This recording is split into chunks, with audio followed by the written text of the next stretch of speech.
I think it's safe to say that the early 1990s was a simpler time for PC gaming. Don't get me wrong, I mean, some of my favorite games are from this era. But when Doom and the whole idea of fast-paced 3D shooters came along, it kinda changed everything. You guys want to play Doom? Or we can keep doing this. And when other developers saw how big this whole 3D shooter thing was getting, they wanted a piece of the action too. It didn't take long before the market was flooded with Doom clones. Early FPS games that all tried to take Doom's spotlight, and my allowance. This phrase became so widely used online that most people didn't even start using the term first-person shooter until late into the 90s. For a few years, almost every FPS that came out was dismissed as just a Doom clone. But many of these games are actually really good, and they deserve credit for pushing the genre forward in different ways. A few of them also use Doom's 3D engine, which was designed by id Software co-founder John Carmack. After finishing Doom, he got to work on his next 3D engine, which would later become Quake. But while he was working on the framework of this game, the rest of the team couldn't do a whole lot until he was done. So another co-founder, John Romero, felt the best course of action was to license Doom's engine for other projects. He set up a partnership with a company called Raven Software. These days, they pretty much just work on the Call of Duty franchise, which is fine. But 25 years ago, they were a promising upstart, and they had a solid amount of first-person RPG experience. This new deal between id and Raven meant that while Quake was being developed, Doom could still have a decent side hustle, and its source code would be used as the foundation for a whole new series of games.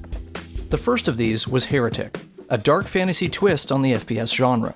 It came out about a year after Doom, so it does look and feel pretty similar. Actually, it's not entirely unreasonable to call it a Doom clone. But despite their similarities, Heretic is more than just the parts it shares with its predecessor. Raven took what id Software created and added some important upgrades. The ability to look up and down, for example, was a small step closer to full three-dimensional immersion. And it works as a nice stopgap between Doom and Quake. Heretic's inventory system was also the first of its kind. It allows you to pick up and store multiple items and activate them whenever you want. In many other FPS games, items are only activated as soon as you touch them, so Raven changed up the formula. The effects of this can still be seen in modern shooters. Even games like Fortnite ultimately owe some of their inspiration to its development. Heretic's plot is also a bit more fleshed out than in Doom. It talks about an ancient order of elves and evil serpent-riding wizards trying to take over the world. It's kind of intense. Now, saving the realm of magic is a daunting task, but with the help of some built-in cheat codes, you can actually turn the tide in your favor and have some fun doing it. Many of Heretic's cheat effects were simply pulled over from Doom, so Dave Taylor, previously of id Software, is responsible for those. But the cheats that are unique to Heretic were programmed by Ben Goki, one of Raven Software's co-founders. As of this video, he's the Chief Operating Officer of Human Head Studios, known for games like the 2006 shooter Prey. Anyway, moving on to the actual cheat codes, IDDQD has long been recognized as the God mode cheat for, you guessed it. But if you type this code in Heretic, well, you're gonna have a bad time. The game will kill you and present a message saying, "Trying to cheat, eh? Now you die." Likewise, typing IDKFA in Doom will give you full items, weapons, and armor. But typing it in Heretic will leave you with nothing but a staff to protect yourself with. And another message will pop up saying, "Cheater, you don't deserve weapons." Whatever, don't need them. You can actually play the whole game this way, it just adds another layer of difficulty.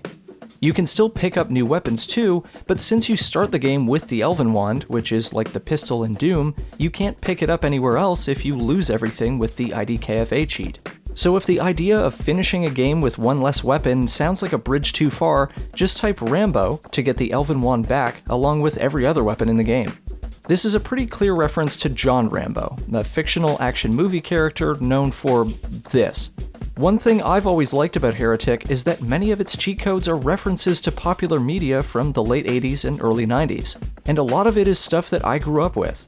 For example, typing Shazam will immediately activate an item called the Tome of Power. This will temporarily boost your weapons, and it shows off a cool alternate firing effect.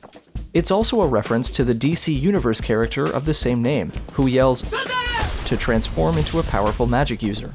Marvel fans also get a shout out, and typing Kitty will turn on no-clipping. Kitty Pryde is, of course, a member of the X-Men team, whose mutation is the ability to pass through solid surfaces, just like no-clipping. For the TNG fans, typing Engage followed by an episode and level number will warp you directly to that level. The last of these references can be found in the God Mode cheat, activated by typing Quicken. This is a reference to the quickening, a term used in the Highlander film series to describe the violent process of passing along immortality and knowledge. These are actually some of my favorite cheat codes just by virtue of the media that they're referencing. But if you have some favorite cheat codes from other games, let me know in the comments. Anyway, if you're just looking for a quick boost and not full-blown immortal carnage, typing Ponce will reset your health to 100%. As for the meaning behind this, it's kind of a dated British slang word, like a fancy European version of Pussy Willow, without the willow. Ew, I'm embarrassed, can we? But hey, don't worry, just like the Marvel and DC references, for every Ponce there is a cock-a-doodle-doo, which will temporarily turn you into a cock. Yeah. And there's really no benefit to this. It sets your maximum health to 30%, and all your attacks are reduced to pecking. It's just fun to do. But if troublesome enemies are getting in your way, just type Massacre, and now you'll be free to explore levels as a chicken without the constant threat of death. In any case, turning things into chickens isn't just an Easter egg. It's actually the effect of a pickup that you can get just by playing the game normally. The Morph Ovum is one of 10 items available in the game, and each of them can be acquired using cheat codes. To do this, type Gimme followed by a letter from A through J corresponding to the item that you want, and a number for the amount. You can also type Gimme Z0 to add 5 of each item to your inventory. Along with the arsenal and inventory, Heretic also puts a fresh coat of paint on Doom's Automap system, which reveals the level to you as you play it. While using this, you can make the entire level visible by typing RavMap for Raven Map. Type it again to see objects and enemies and the direction that they're facing. Now, most of these items and bonuses won't actually help you complete every level because many of them have locked doors that can only be opened with the correct key.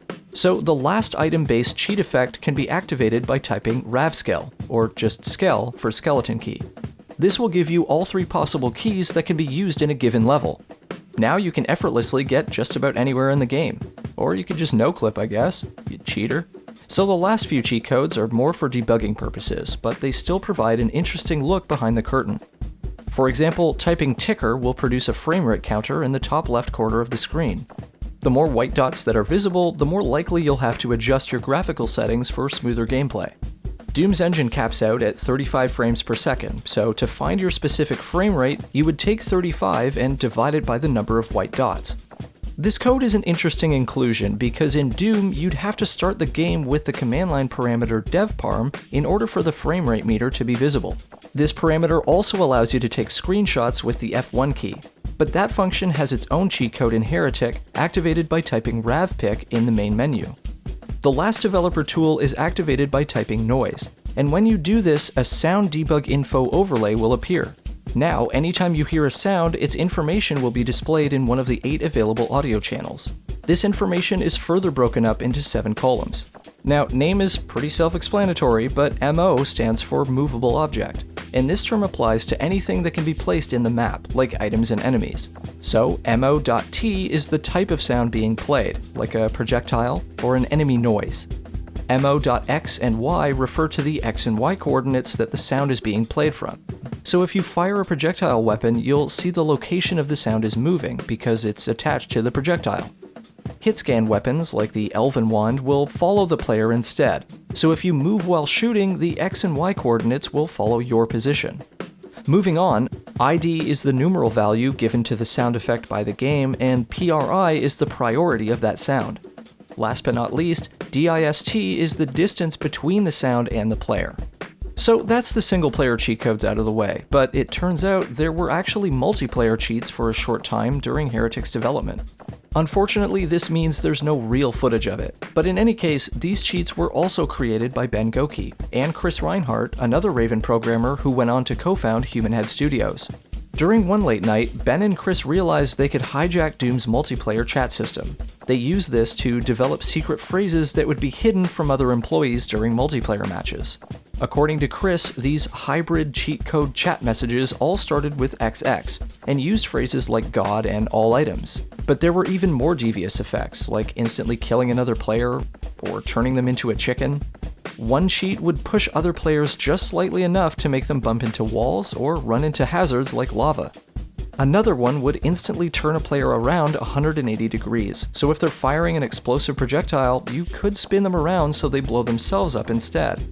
This type of trolling actually goes beyond Heretic and into its sequel, Hexen. It was released in the fall of 1995 and brought with it a whole bunch of cool changes to the Doom-like FPS formula. But what didn't change was the developer's sense of humor. Remember when I said that typing some of Doom's cheat codes into Heretic had negative effects? Well, in the shareware version of Hexen, typing Rambo will again take all your weapons away. And yup, typing Quicken will kill you. Well, if you type it 3 times, quickly. Heretic has played an important role in the evolution of first-person shooters, and that's just part of the reason why I chose it for this video. It also happens to make for some decent Halloween material with all the bats and mummies and whatnot. So the next video will not be about an FPS game, but something a little bit different. If you're interested in finding out what that is, all you have to do is subscribe. And if there's a game you'd like me to talk about, let me know in the comments, because I like hearing about them. I'd also like to thank new Patreon subscribers Arno, Michiel, Nintendo Enhanced, Pat, Rico, and Vondu. As always, my name's Kyle, and this has been Codex. Thanks for watching.